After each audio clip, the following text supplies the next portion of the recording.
The topic we have for today is resilience and values-based leadership, managing workplace stress. How many of you are well experienced in stress? I think we all are. That's one thing we could well do without, I think. We may have many desires in life. We want more money, we want more this and more that, but there's one thing we don't want: stress. I think there's one thing we've had enough of, and we say, well, how can we beat it? It's an important subject because every one of us is afflicted with stress. So am I. When I'm coming here in the morning and we see some other huge vehicle coming in the way and we miss the signal and I'm supposed to be here at 11, yes, it's a factor, it's a stressor in life. So practically every day we are confronted with innumerable incidents which test our patience, test our tolerance, which agitate our mind. And the challenge is for us to remain cool and calm and stable in the midst of it. Yes.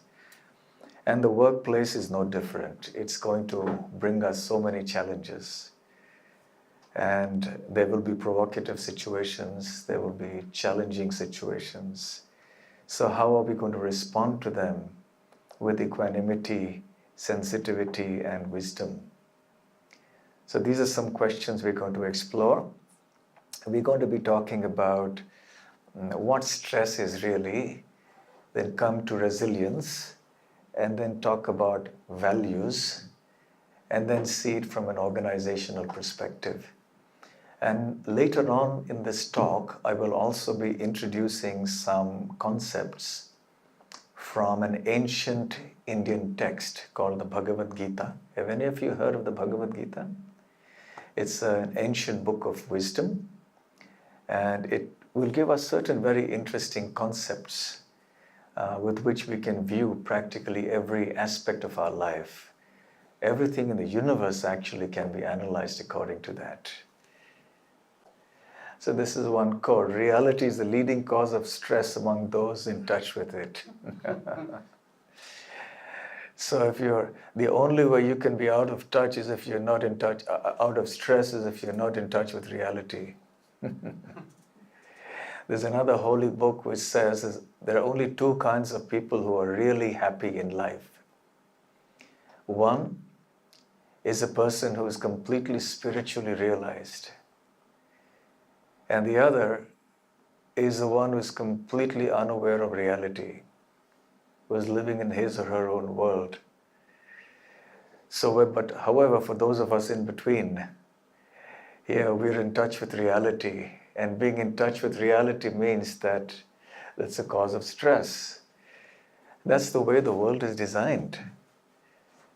Whether it's physical stress, medical, emotional, psychological, relationship-oriented stress, financial stress, workplace stress, any number of stresses in life that we all have to face. Let's talk a little bit about what is stress. We have an idea what stress is because we experience it so often. But we could define stress as a very normal human experience. It's not abnormal to be stressed. The degree of stress and the quality of the stress is what is important to discuss. So it's a normal human experience that arises when dealing with demanding situations. Situations place demands upon us and we are forced to respond. So the body responds in a certain way, the mind has to respond. So stress is the response of the body and mind to demands placed on them. Sometimes the demands are placed on the body, like if you're running a marathon race. The demands are placed in the mind when you're dealing with some assignment and you're grappling with some figures, or you're trying to figure out something in your assignment. Stress is when you feel you're under pressure to do something and you think you will fail. Every sportsman at the beginning of a race, there's always a fear, right? I might not win. So there's that stress that's built up because there's an expectation, there's a demand that you have to do well, but you might just fail. So there's that fear, there's the apprehension. Some statistics about stress in Australia. It's at an all-time high, especially among young people. This is one of the recent surveys done here in Australia. And it rose 44% last year in 2017. That's a pretty steep rise.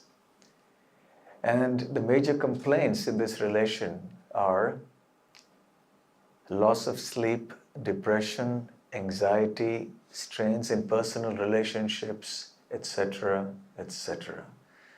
So it's a very widely prevalent phenomenon. No one is exempt, from children, babies to elderly people. Everyone is afflicted with stress to a lesser or a greater degree. And too much of stress causes all of these things, or some of these things at least. There are two aspects of stress that we need to consider. One is the psychological aspect, and the other is the physical aspect. The psychological aspect of stress is the perception of pressure.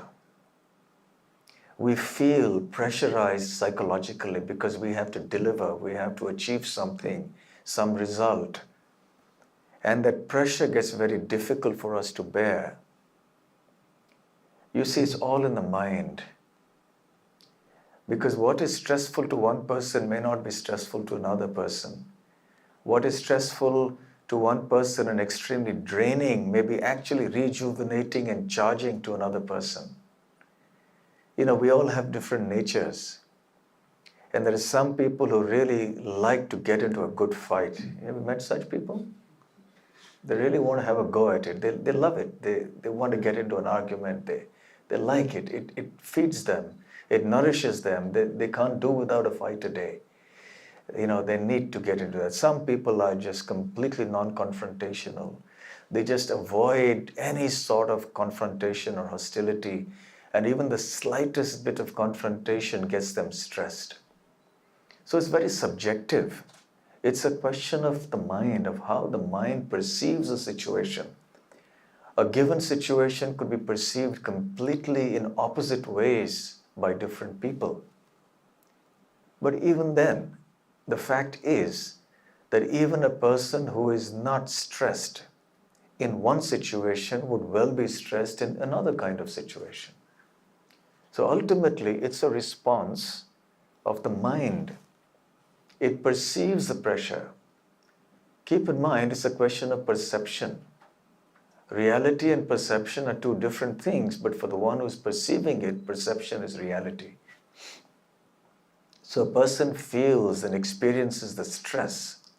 Sometimes, as a result of the psychological pressure, there is a demand or there is a need for the body to act in a certain way. So the body has to respond to it. So that's the second aspect of stress. The body may respond physically by moving out of the way in the face of danger, or the muscles becoming tense and taut, or the body responds by speaking in a louder voice, by becoming aggressive, or even by running away, for example. So these two aspects of stress are actually interrelated naturally. And what are the signs of stress? Something that we are all familiar with. Sleep disturbance, irritability, depression, tiredness, lack of motivation, eating disorders, taking shelter of intoxicants to get away from that stress, muscle tension. A lot of the ailments today deal with the musculoskeletal system. And there are companies actually that specialize in this, in advising people working in offices of how to avoid that. Because our sitting postures aren't proper, and we're hunched up all day long in front of a computer or on a desk. And that creates its own strain, a physical strain on the muscles. So people develop stiff necks, they develop shoulder pain, they develop backaches. So the aches and pains of the musculoskeletal system are becoming very common amongst office goers because the life is relatively sedentary. You don't exercise much. If someone is very conscious of health and does exercises and so on, that's one thing. But generally, the lifestyle is such that mentally and physically, the body is placed into these situations. So even when one is preoccupied and one strains the body in a certain way, there's muscle tension. Even if one is worried about something, involuntarily we tend to strain and bunch up our muscles. And there are so many other symptoms of stress. Now, interestingly, there are two types of stress, good stress and bad stress. Good stress is called eustress. Psychologists have coined this phrase. And bad stress is what we call in normal English distress. Now, usually, we only talk about stress in the negative context. We only talk about bad stress. When someone says, "Oh, I'm stressed," we understand that that person means it negatively, that the person is really unhappy. There's a sense of discomfort or distress about that. But we hardly ever come across a person saying, "I'm stressed, that's great, that's wonderful." We don't meet many people saying that. But nevertheless, there is that aspect to it. There are some types of stress and some degrees of stress that are actually healthy, that are actually beneficial for us. And without that, we probably wouldn't be able to do anything. But what's the cause of worry is this bad stress. Let's talk about good stress to start with, eustress. And then later we'll come back to talking about distress. So, good stress is that which is beneficial, is motivating. It motivates us to work, to accomplish things, to do things. It is short-lived. It is infrequent. It doesn't happen too many times. It inspires one to action. It helps one to learn, to grow, and to get stronger. It's important that good stress should be in small doses.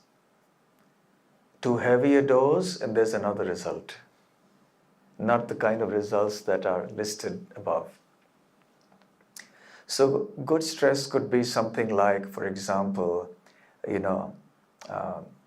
a promotion that may come up in your workplace and it's a challenge, but you feel inspired, you feel encouraged that your office, your company, your boss, they have reposed some confidence in you and said, "Okay, you can do it now, we want you to take up this higher thing." You're aware that there's a challenge there because the new position in the company is going to make a lot of demands on you, but you're geared up for it and you want to do it. So you're happy about it. So it's motivating you to do something. Or maybe a salary increment, a raise, or maybe the birth of a child in the house. So it nourishes you emotionally, and then it enables you to work more, to do something, to look after the family better, and so on. So these are examples of good stress. Can you think of some examples of good stress in your life where you felt a certain kind of excitement, a certain kind of pressure, but of a good kind? It wasn't something that got you really worried and anxious. You're aware of the challenges. You know it's not going to be so easy either. But you're still overall satisfied. You want to go ahead. Can you think of any such examples? I can think of today's thing. I think when I was trying to organize this, I was a little stressed out, but it was a good stress because I know, it's going to benefit all of us here at the bank.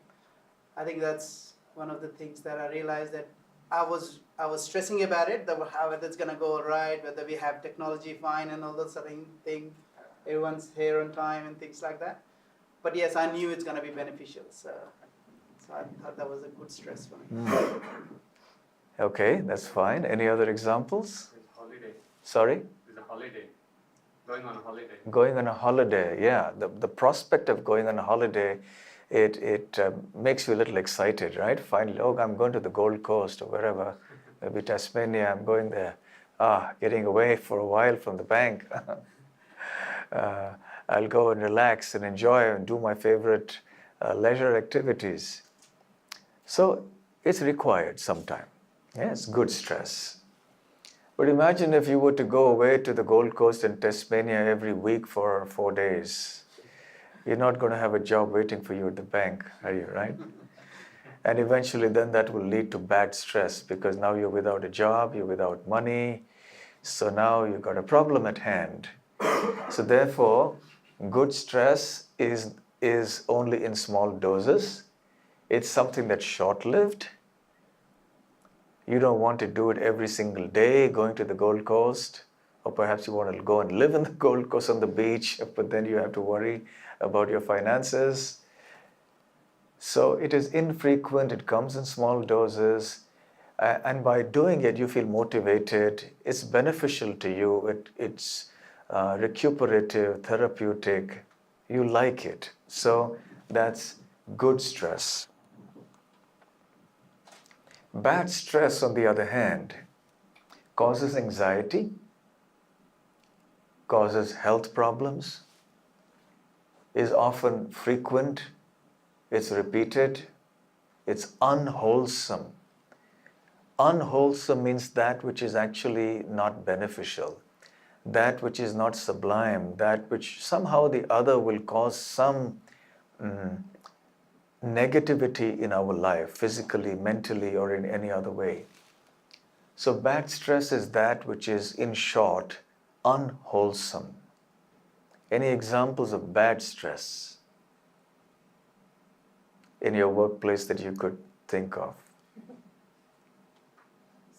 Maybe some unrealistic targets and things like that. Unrealistic target, yeah?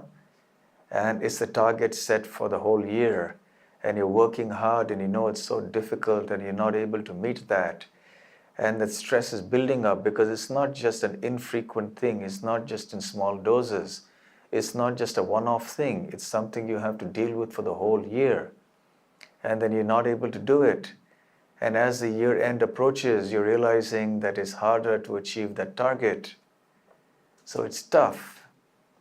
So it creates some tension within, which is not pleasant. Good stress has some pleasant experience involved, but bad stress doesn't have pleasant experience. Anything else? Bullying? Sorry? Sometimes it's bullying in workplace. Bullying at the workplace, indeed, yes. Someone bullies you at the workplace, it's not pleasant. And you have to see how to deal with it. And it's affecting you every day because you have to come 5 days a week to your work. And morning to evening, you're here and you have to face that. So it causes bad stress. It's one of the stressors. Any other examples you can think of? Yes, like objections from other departments. Sorry? Kind of objections from other departments. Like you're having to deal with people kind of objecting to things and changing their views and things as well. Okay, people objecting who are from other departments, putting stumbling blocks into your work, bureaucracy and obstacles. You want to do something, but someone throws a spanner in the works and they come and say something, they come up with some rule and they say you're not supposed to do this, and you have such a good plan and you're all geared up for it, and someone comes and spoils your plan and someone interferes. Perhaps there's some politics. Yeah, wherever there are human beings, there will be some politics. Yeah. So that's reality, isn't it? So yes, so these are some examples of bad stress. And even in your personal life, I'm sure you've all had experience of stressful situations. You have a quarrel or disagreement with someone, some strain in a relationship with someone, maybe the sickness or the passing away of a loved one. So many types of bad stresses occur in our life. Wife as well. Sorry? Wife? Wife. She's not here, I can say. Oh, Okay. it's recorded, so it's- So let's go back and talk about the bad stress again. So we talked about the good stress, we talked about bad stress in general, distress. Now, psychologists talk about two types of stress, acute stress and chronic stress, and I've added a third one, which I call self-inflicted stress, or some of which can be acute and some of it can be chronic. Yes? So, acute stress, as the word indicates, is very intense. It's short-lived. It's intense. It comes as a surprise, a quick surprise sometimes. It may not be pleasant. It may not give rise to a happy experience. It just comes all of a sudden and you are forced to respond to it immediately. Let's give a very simple example. You're walking in the street and there's a car that's coming the other side, probably being driven by someone who's intoxicated. He loses control of the car and comes onto the pavement. Of course, I hope it never happens, but just a hypothetical example. And the car skids and veers around right towards you, and you see it coming towards you, and in an instant you have to react. Your mind is all stressed now, and you're thinking, oh, what's happening here? And you quickly react and you jump. Yes? So your body has got stressed, your mind has got stressed, and you have responded. Generally, stress is what gives rise to what is called the fight or flight response. Familiar with this term? Fight or flight. When you're confronted with a challenging situation, you can respond in two ways. Either fight it actively or passively. There are ways to fight passively as well, you know. Gandhi, for example, had this non-violent movement. Martin Luther King in America had a non-violent movement against slavery in America. So you can offer resistance, you can fight either actively or passively, but even in that passive fight, there is an action because you are being proactive, so to speak. So yes, you are acting there in response. You could also react physically, like you have to jump. Now it's something that has come into your life immediately. So it's short-lived, your body is responding, but it goes away after some time and you start coping. Then you just fret for a while, my God, that was something. And you may talk to a few friends about it, and then after a day or two, you forget about it, move on. So it's short-lived. So it's something that forced itself upon you. It was not pleasant. Fight and flight. So here you decided on the flight option. You didn't want to confront the car and be Superman and stop the car. You said, I have to jump. So you jumped. So in other ways too, in our situation, sometimes you have a very confrontational colleague, let's say a bully, since you referred to that example. How do you respond? If it's a regular thing that's happening, it's another thing. But suppose it happened just once. Someone spoke, let's say, in an unacceptable way. It just happened out of the blue. You're standing in line at the airport or something like that. How did you respond? So immediately your mind gets perturbed and you respond in a certain way. So that's acute stress, but then you get over it. The body, the mind, they deal with it. They're able to overcome that. So acute stress is actually not such a big problem. It just comes once in a blue moon, be small incidents, sometimes maybe a big incident. If it's a very big incident, that may leave a lasting effect. But otherwise, acute stresses are usually short-lived. The problem arises in chronic stress. The difference between chronic stress and acute stress is that in chronic stress, it happens repeatedly. It happens over a period of time. Sometimes it can go on not just for weeks and months and years, but for decades, maybe a whole lifetime. Let's say someone's struggling with cancer, or someone struggling with some family issue. There could be so many such problems that may come up. So these are chronic stressors, and that they are the cause of worry. It's like an onslaught on the body and the mind. The body can only cope so much. And an acute stress, because even though it's intense, it's so short-lived, so you can overcome it and move on.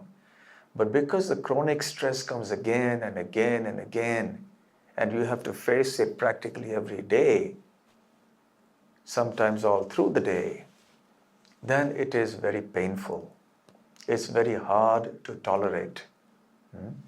So this is the kind of stress that we are usually worried about, the chronic stress. So when we say, I'm really stressed out, we're usually referring to chronic stress, although there could be other forms also of acute stress. Now, what do I mean by self-inflicted stress? Self-inflicted stress is, let's say, you didn't plan your activity well. You didn't plan the program well, and therefore there was last-minute stress for you. Yes? You're supposed to give a presentation like I was supposed to give now. And I'm already suffering from lecture fatigue. Being there for weeks together is lecture, program, presentation. So now there's fatigue building in, yes, to the mind, to the body. So we're a little bit on the last-minute stage. So there's a bit of stress coming up, and then the car and the traffic, and you're getting a little late. So that's an example of self-inflicted stress. A little planning, good planning, good management can ease that. So when we fail to plan, then we plan to fail. Yes? So this is an example of self-inflicted stress. We didn't manage our time properly, let us say. So because of poor time management, because of poor setting of priorities, we were not able to do things properly, either in time, or we weren't able to do the right thing or do it in the right way. So these are stresses that we inflict on ourselves due to our inability or unwillingness to plan properly, to manage properly, to use our resources properly, and perhaps out of bad habit. If I'm habituated to waking up late, then it's going to be difficult for me to do something where I'm required to rise early every day. It'll take a while to get accustomed to it. So there's stress. So self-inflicted stress, say by some kind of an addiction. I'm addicted to alcohol or to drugs. Now this is self-inflicted, whereas generally I would say acute and chronic stress are those that are inflicted by others upon us, by situations, by circumstances, by other people. So the stressor is more or less not in our control, at least substantially not in our control. But in self-inflicted stress, we do have a lot of capacity, a lot of power to change things. So here are these examples of good stress and bad stress. Okay, now here's a nice, interesting graph. How many of you have seen this kind of a graph before? Yes. So on the y-axis you have performance, and on the x-axis you have stress. So with very low stress, your performance also isn't that great, generally. There's some performance, of course, but you're not really motivated to work hard and to put your heart into it. You're not excited about it. So your output, your performance is also relatively low.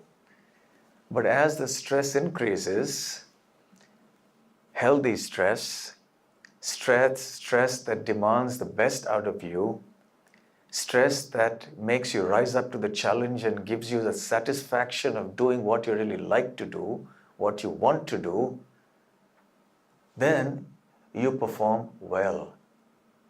And you reach a peak, which we could call the optimal performance. And that happens at a certain level of stress. And that's called your stress threshold. Every one of us has a certain stress threshold. Subjectively, it's all different because we're all different people, psychologically, physically. So what's a stress threshold for me could be different from one that's valid for you. So let's say I could have a very low stress threshold. Maybe you have a very high stress threshold.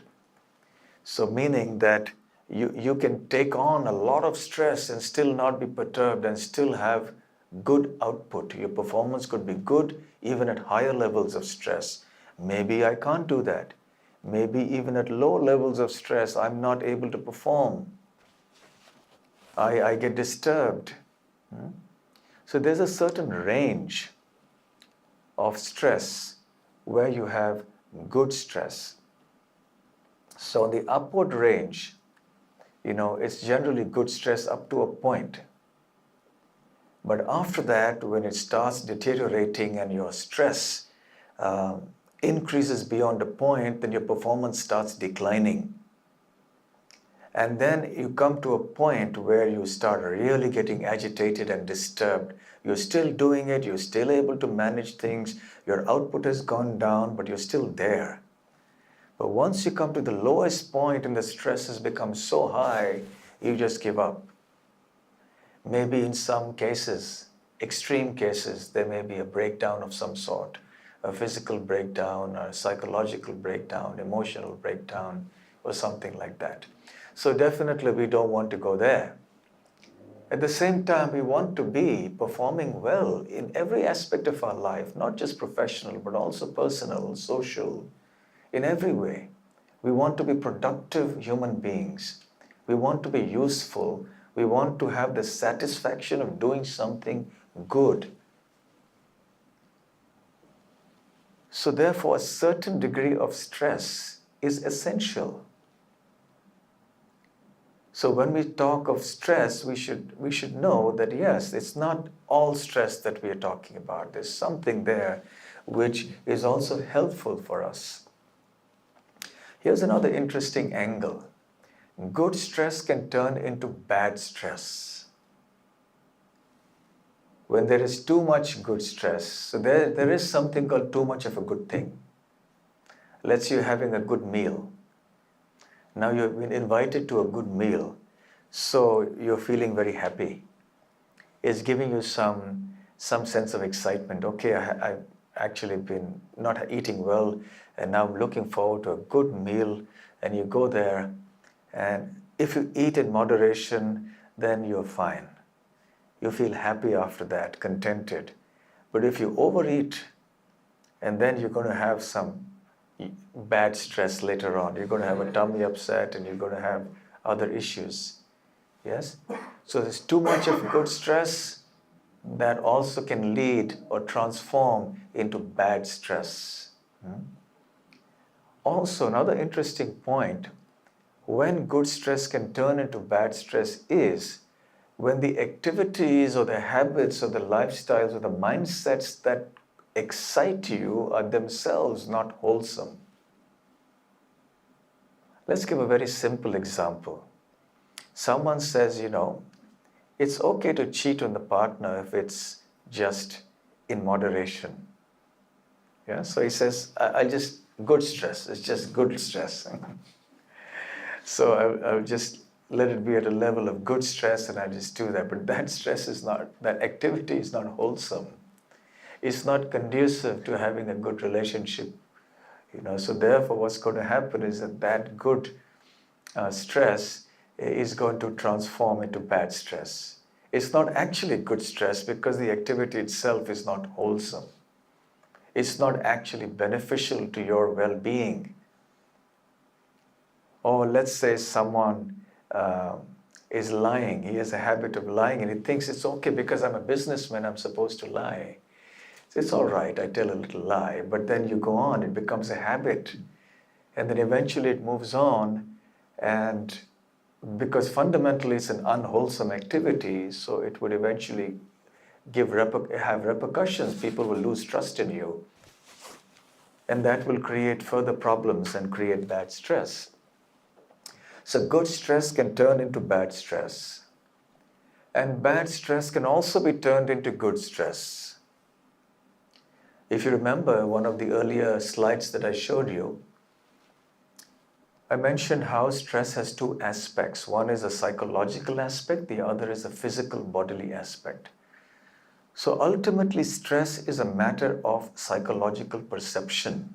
As I mentioned earlier, it's subjective. What you consider stressful, I may not, and vice versa. So therefore, if there is a situation which causes me bad stress, perhaps I should change the way I look at it.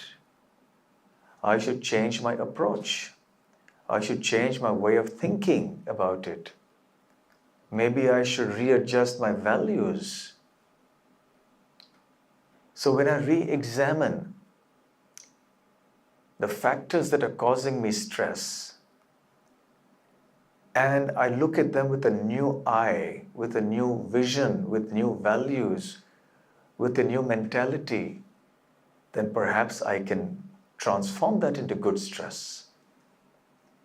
Let's say a student who is faced with an examination.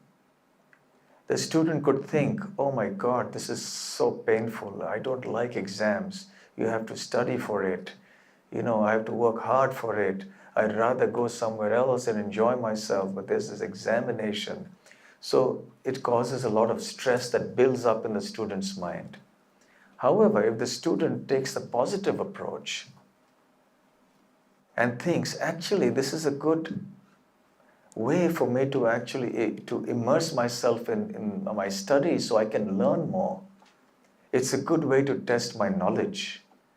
It's inducing me to pour into the books and to learn. And because of the pressure of exams, I'm actually understanding the subject so much better. And I feel so much happiness in learning these new things that I'm learning here now. So by changing the approach, by changing the mentality, by looking at things positively, optimistically, one can actually turn bad stress into good stress. You can change an adversity into an opportunity. This is the hallmark of a truly wise person. Because adversity is inevitable in this world. No one can avoid it. The world is programmed for adversity. So big or small, whatever we may be in this world, adversity will come. But how expert are we in turning adversity into opportunity? Therein lies the difference between success and failure, between being wise and being unwise. So therefore, bad stress can be changed fundamentally by changing the way we look at life, our values, what we prioritize in life, what we consider important, valuable, worthy of striving for. And I'll give some examples as we come to it a little later on in a few minutes. The second way that bad stress can also be turned into good stress is by adopting suitable lifestyles and habits, by adopting certain suitable coping strategies. Because every one of us is subject to stress in the different things that we do.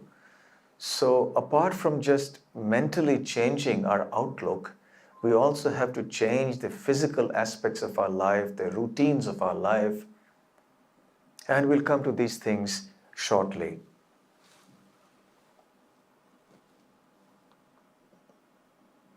So resilience. So if you remember, our topic is resilience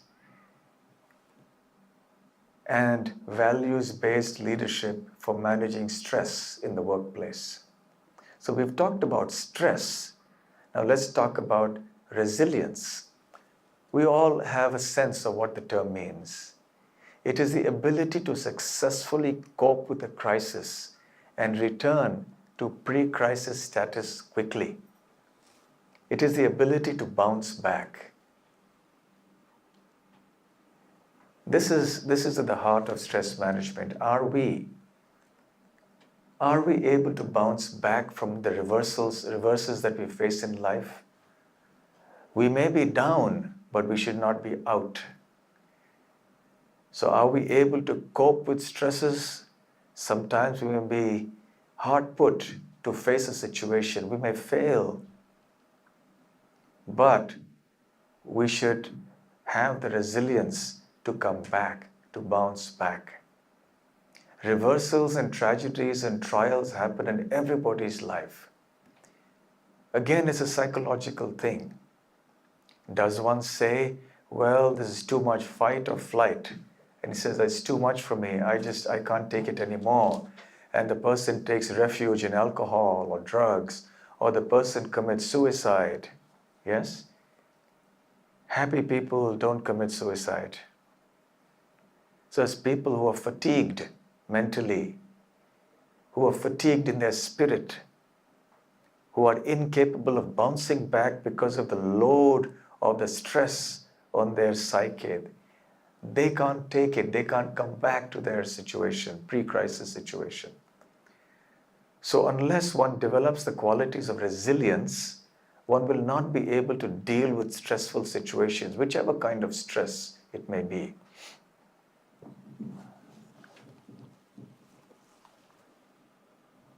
Increasing resilience against unavoidable stresses. How does one do that? Because that's what we can do, right? I've used the phrase unavoidable stresses, meaning that there are two types of stresses, those that are avoidable and those that are unavoidable. Unavoidable stresses are those that will come in your life beyond your control. They just happen. They're inflicted upon you by others. Some bug, and then you got some viral infection and you're down for many days. And you wanted really badly to do something at that time, but now this bug has knocked you out. So that was unavoidable. What to do? It just happened.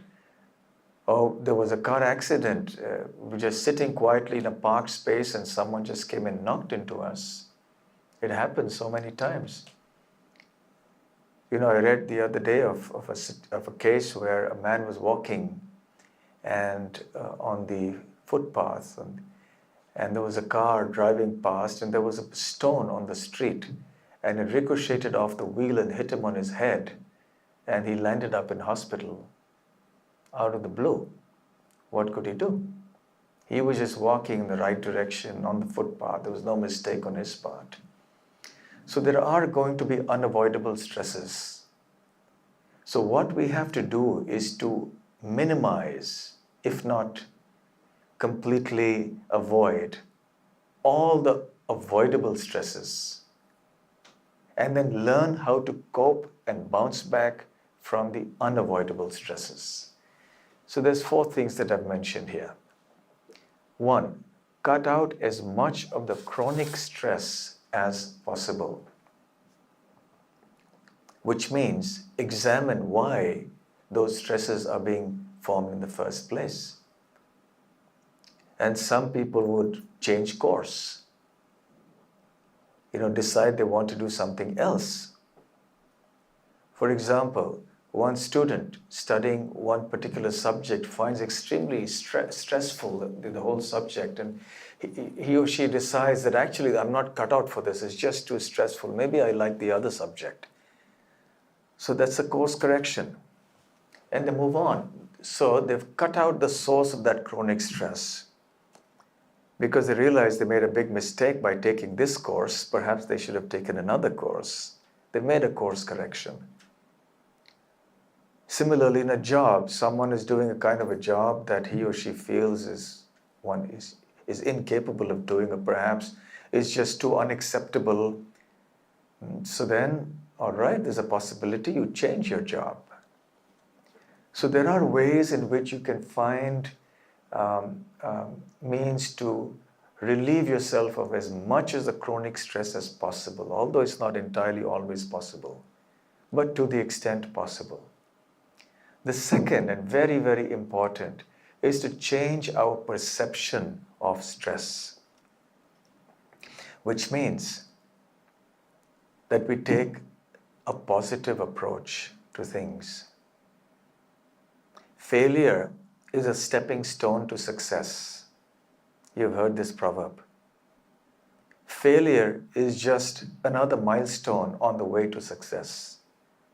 Ask any successful person in any field of human endeavor, and they will tell you that they have had many failures. But they have learned from their failures. They've looked at failures as stepping stones to move ahead in their life. They have not been cowed down or dismayed by failures to such a degree that they just gave up. They continued, they learned and moved on. They looked at those failures in a positive light. They looked at failures as a very wholesome learning experience. And they were optimistic. They had confidence in themselves. So they moved on. So changing the perception is very, very important, our mindset. Third, avoid self-inflicted stress. Plan things better. Manage your time better. Look deep into your habits and see whether there are habits that are really a cause of stress. For example, addiction nowadays is no longer as it used to be in the old days. In the old days, you just had addiction to alcohol, perhaps, or cigarettes, maybe, and maybe to some degree other drugs. But nowadays, you have new kinds of addictions which are actually very, very dangerous also, although they don't appear so. Addiction to the internet, addiction to electronic gadgets. Children have addiction to electronic gadgets like anything. There are new psychological and psychiatric disciplines emerging about this. And one of the biggest problems nowadays is about excessive dependence on an addiction to electronic gadgets. But that's a topic by itself. The other day I was in Sydney and we were driving by a bus stop and there was a long line of almost 25 to 30 people.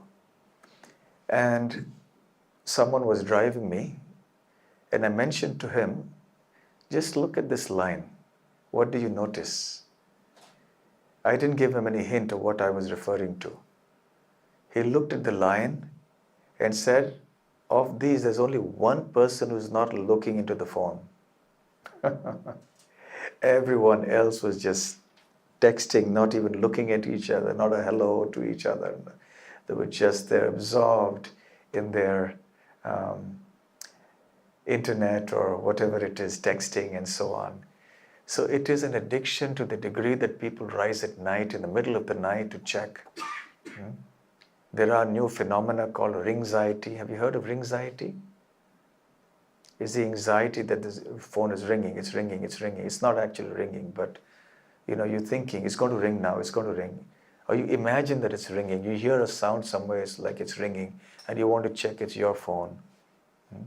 You repeatedly check your phone or your computer to check mails or messages. There are many new such problems coming up which are lifestyle oriented. So these are all activities that inflict stress upon ourselves. And add positive activities to promote good stress. In as much as it is important to avoid activities that cause self-inflicted stress, it's also important to perform activities that promote good stress. Let's say you like to go for walks in the green countryside. You like to, let's say, go rock climbing or something like that. Yes, all right, do that. Someone likes to do yoga, okay, fine. So these are positive activities. So following these 4 steps will actually help us to become more resilient. They will help us to, first of all, reduce the stress in our life. so that we have to face only as far as possible with stresses that are unavoidable. And secondly, that they will help us cope with the stresses that do come into our life much better. So what are the factors that affect our resilience? I've just mentioned 6 factors. It's not one below the other, it's just 6 separate points. Your attitude and outlook, naturally, we've discussed that a bit. There are some people who are so optimistic, they're very positive about things. You've heard that idiom about looking at a glass of water that is half full or half empty. So someone says it's half full, someone says it's half empty. Yes? It's just a question of how you perceive things. So are you positive? Are you enthusiastic? Are you cheerful all the time? Are you a generator of positive energy? Or are you one who always generates negative energy? So if we are constitutionally, we train ourselves to have a positive approach and we generate positive energy elsewhere, we will not only be resilient, we will help others to be resilient as well. The second is the current stress level. Let's say you're already stressed with a whole lot of factors and then something else comes along. So your resilience level will go low because you'll find it harder to cope with that stress. If you didn't have too many stressful things going on in your life at a given point in time, maybe you would be better equipped to cope with new stresses that come. So at what point in time in your life these stresses come also will impact your capacity to be resilient. Then your personality type. There are some personality types that are very shy, very reticent, very, let's say, not inclined to speak up. They just tolerate, they suffer internally. There are others who are more assertive. So they're able to get it off their chest, so to speak, and they move on. But there are others who just keep it to themselves and the stress level increases. Do all these things sound familiar? So the personality type. The next is support network. Do you have friends, family, colleagues to whom you can reveal your mind, with whom you can share what you consider valuable in your life? If you have a support network like that, then it helps you to cope. It makes you more resilient. Nowadays, one of the biggest problems in the world is loneliness. No, it's not terrorism. It's not the environmental crisis. It's not the stock market crash. It's not unemployment. Although all of these things are there in the world, undoubtedly. So one of the biggest problems in the world today is loneliness. There was a survey done many years ago in Australia amongst young people and in Germany also. And they found, the young people were asked, what is the biggest problem in your life? In Australia, they said it was the anxiety of the possibility of losing one's partner or one's spouse. In Germany, they said the biggest problem was loneliness. So these are all issues of the modern times. So people don't have a support network. Generally, in the previous ages, we had, big families and there was a support system. You had friends. Values were different in those days.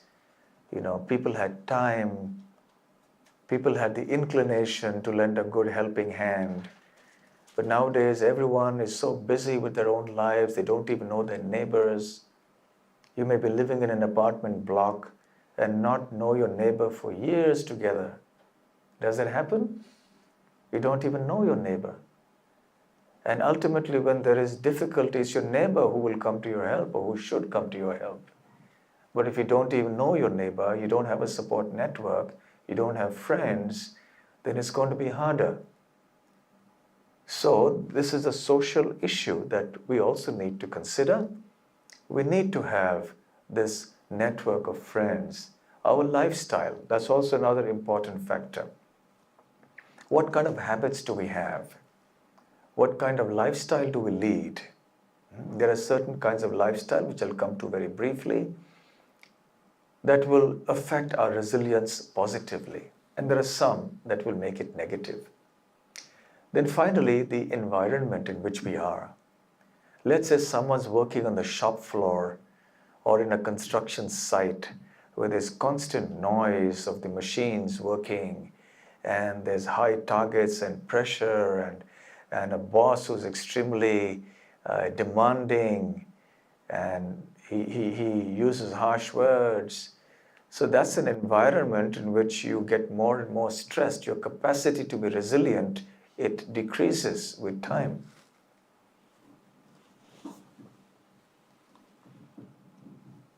And now, I'll quickly, in 10 minutes, try to introduce this concept of the three modes of material nature. In the Bhagavad-Gita, an ancient text, there is this beautiful concept called the three modes. And I'll explain it to you briefly. And please open your minds and hearts to just accept this idea. It'll be very useful to you to analyze things in different aspects of your life. So the three modes of material nature are the underlying qualities from which the universe is derived. So these modes are all pervading, they're everywhere. And you can analyze anything and everything in this world according to the three modes. Just like you can analyze things according to their color. You can say this is black, this is white, this is green. You can analyze things according to the color. Similarly, you can analyze things according to the three modes of material nature. So these three modes are the mode of goodness, the mode of passion, the mode of ignorance. The terms are self-explanatory. When you look at these three terms, they indicate something. You have a sense, even though you may have never heard of this concept before, but the terms goodness, passion, and ignorance indicate something to you, right? You have a sense of what it means.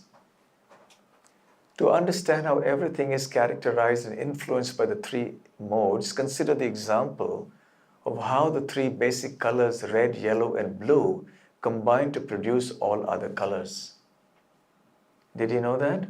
Red, blue, and yellow, three basic colors.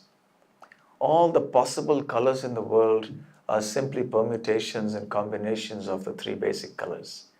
So similarly, everything that we see in the world, the diversity that we see, is all because of the different ways in which the modes of nature combine.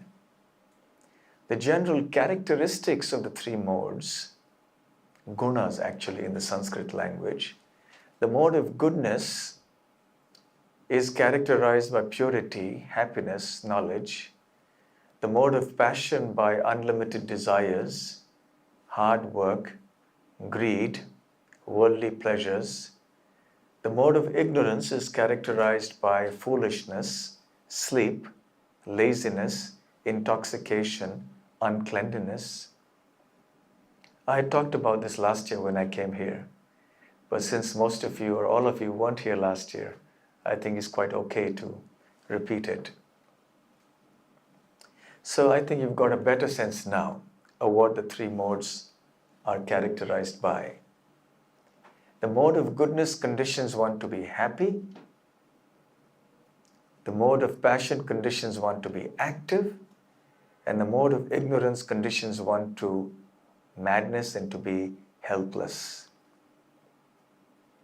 Psychological symptoms, let's quickly consider.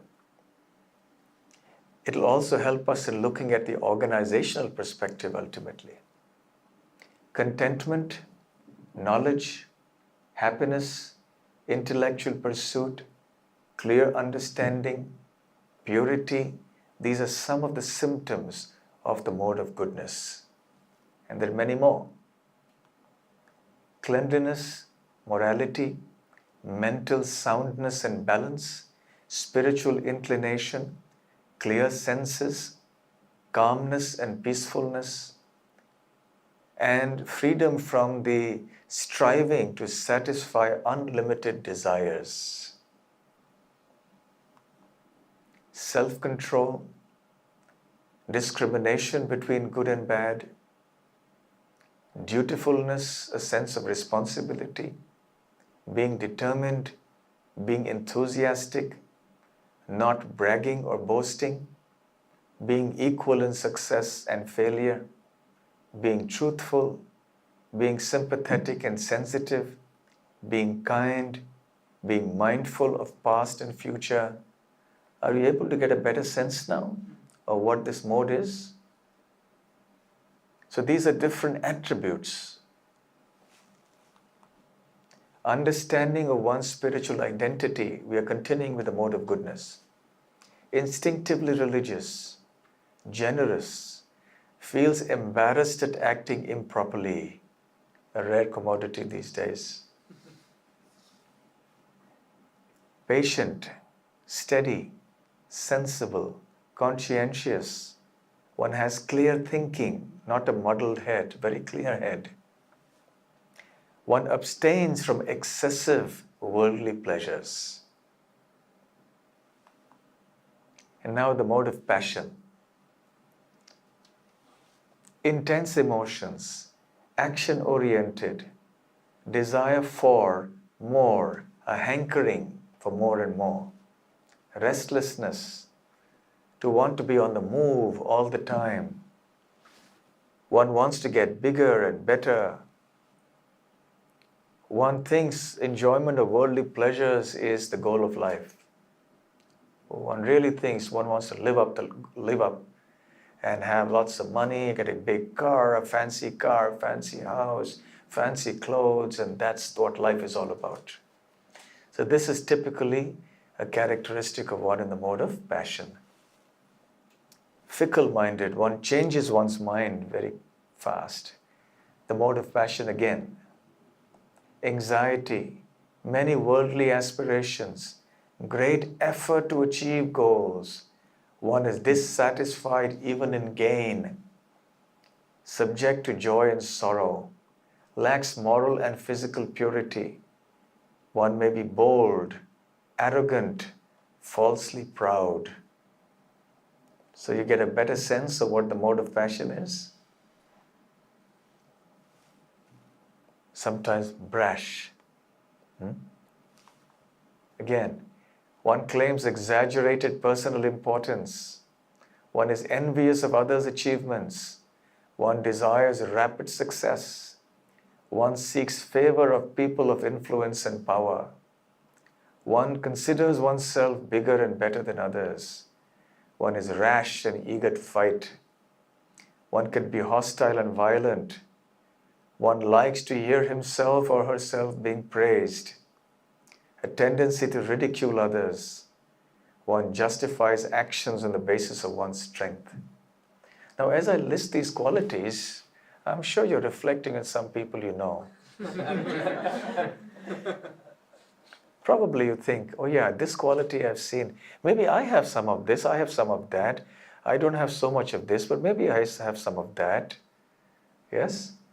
So these qualities are very important to identify a person's psychological or personality profile. Now, the mode of ignorance. What is ignorant? There is apathy, indifference, laziness, excessive sleep, confusion, insanity. One is wrathful, lacks generosity. One is unwilling to share with others. One is untruthful. One is violent-natured. One is apt to quarrel. One depends on others for survival like a parasite. One is hypocritical. One is chronically fatigued. One laments. Sorry, that's a typo there. One indulges in lamentation a lot. There is delusion, there is depression, there is a self-destructive nature to the point of sometimes committing suicide, maybe taking shelter of intoxicants. There are false hopes and expectations, and one is fearful. One procrastinates. What can be done now? One pushes ahead. One doesn't perform any endeavor despite having some capacity. One drags on forever that which can be done in a short time. Have you seen a little child eating a meal? What does it do?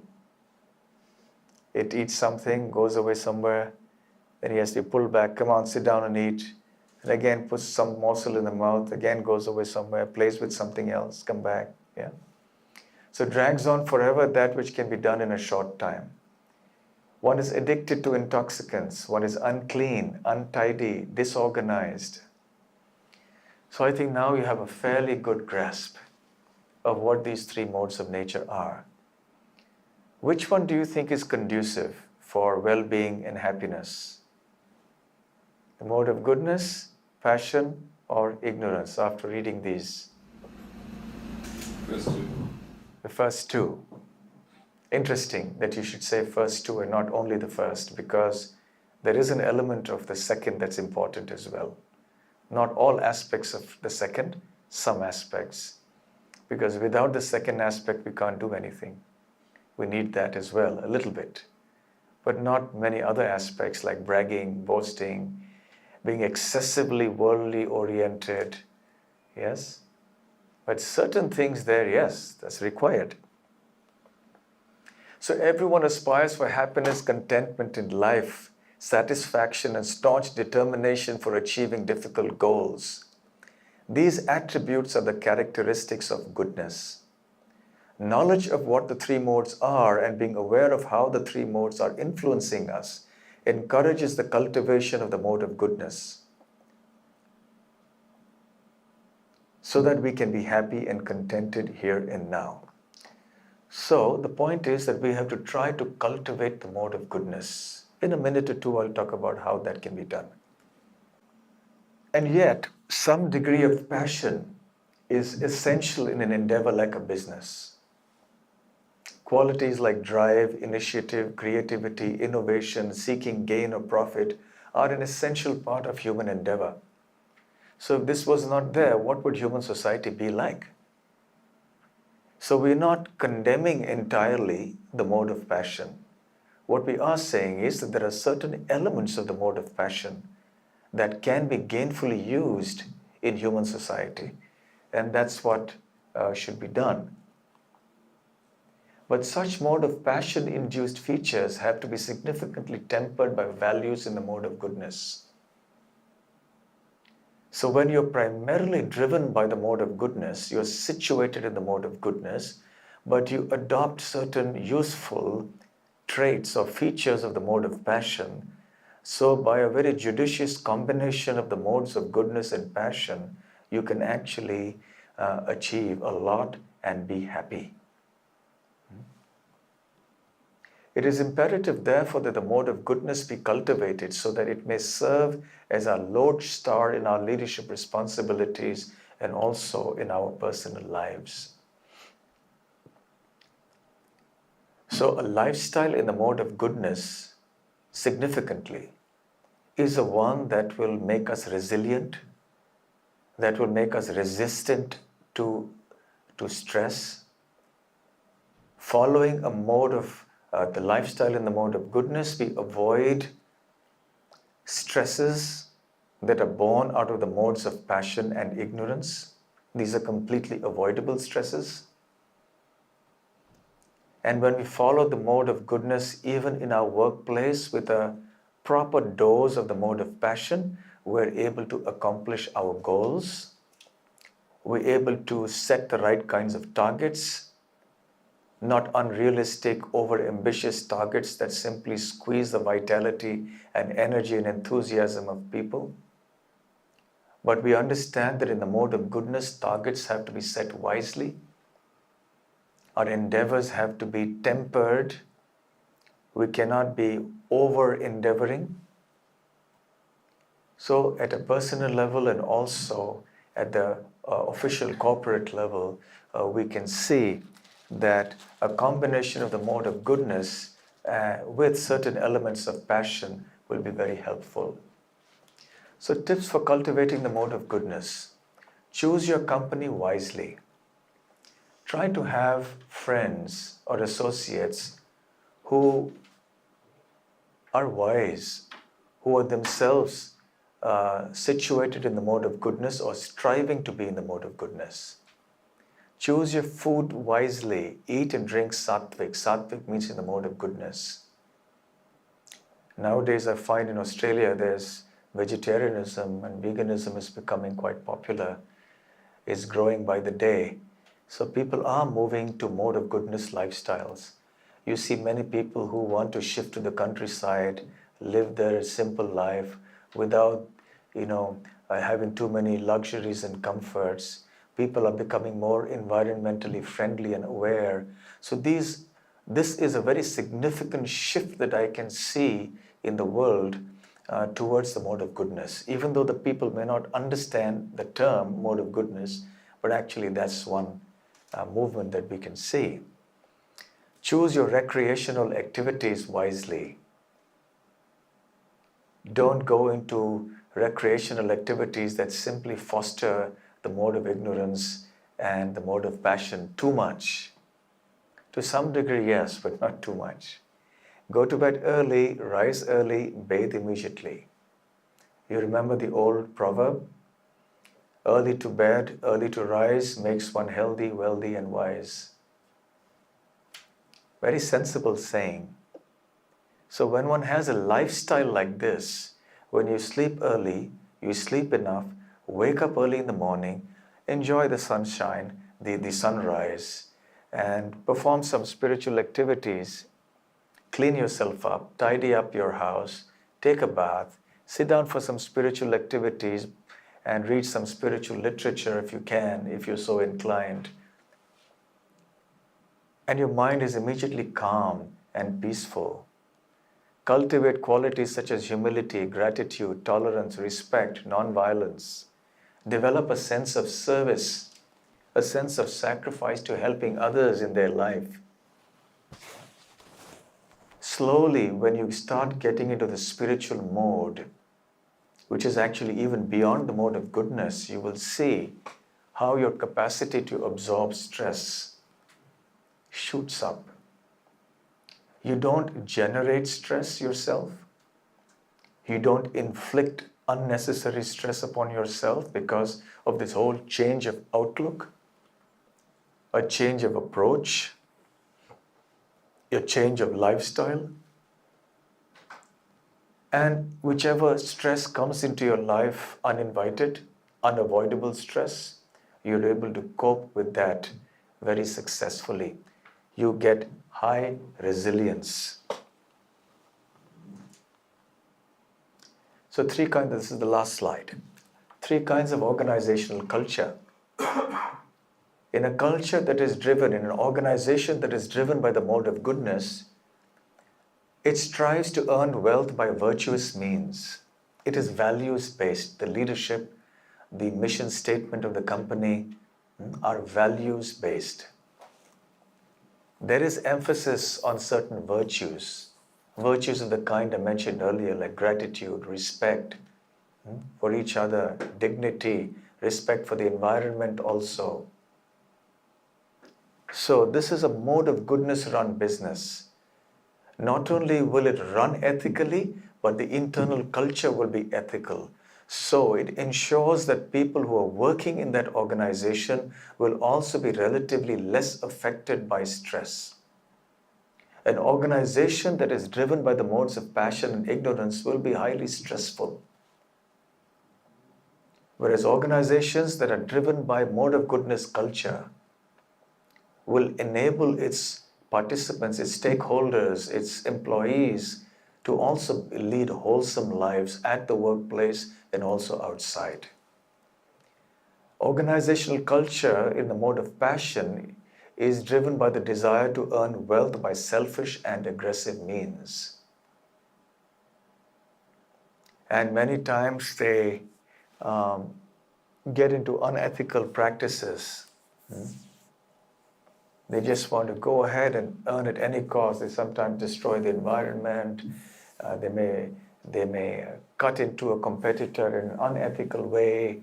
They may exploit their employees by squeezing more work out of them, paying less, and so many things. because the owners just want the bottom line to be their defining characteristic. Organizational culture in the mode of ignorance is driven by the desire to earn wealth earned by deception and cruelty. So they don't mind causing harm to others, slaughtering animals, for example. So you're committing cruelty upon animals, killing them en masse. If you've ever seen how meat is produced, how the animals are killed, and what happens, the extent of cruelty that's involved there, it's quite shocking. And I'm sure more sensitive people, they give up when they see this. I think it was the singer Paul McCartney who said that if slaughterhouses had glass walls, everybody would become a vegetarian. So these are activities where the wealth is earned by deception and or cruelty. So there are many fraudulent schemes and corporations that come up with an intention to deceive people. They fly by night, they dupe investors, and they disappear after a while, taking away the money of their investors. So obviously there are some values to be observed. So when the values we have are based in the mode of goodness primarily, and then we take on certain helpful features of the mode of passion, then the organization prospers. That prosperity is sustainable. It lasts long, whereas organizations driven by the two other modes don't last long. You will see that the traditional companies that have lasted the longest or in history are ones that have sustained due to very clear values, noble virtues and values. And not only that, a mode of goodness organization will also ensure that stress levels within the organization are reduced to a minimum, because people are happier. The targets set are not extreme, and people are valued for what they are. Performance is important, undoubtedly, but in accordance with certain values, like the ones that I mentioned earlier. In which case then, professionally and personally, the stakeholders in that organization enrich their lives. So in the effort to be resilient in the face of stress in the workplace and also in one's personal and social life, there is a great need for organizations and individuals to adopt values based in the mode of goodness. And indeed, many enlightened modern-day management thinkers are doing exactly that. If you look at all the modern-day management literature, a large portion of it is focused on different aspects of what I would call mode of goodness values. For example, they talk of servant leadership. They talk of humility. They talk of respect. They talk of gratitude. Yes? They talk of all these values which are essentially characteristics of the mode of goodness. They don't simply talk about how you can just maximize your profit at any cost whatsoever. So organizations that will have this guiding philosophy in their life will see that their employees are also very satisfied and relatively stress-free. And it can also become a very enriching experience for the personal lives of all the employees and stakeholders. So these are some of the points I wanted to convey. It's been a long session, and I'm sorry to have subjected you to any stress in the course of this. I hope I have given you some food for thought. And we do have a few minutes in case you have any questions or comments to make. Rajesh, we have time for a few questions. Yeah, if you guys want to ask some questions, I've got a mic. You can actually ask if you have anything that you're dealing with, any practical stuff that you're dealing with right now. Too heavy a dose? It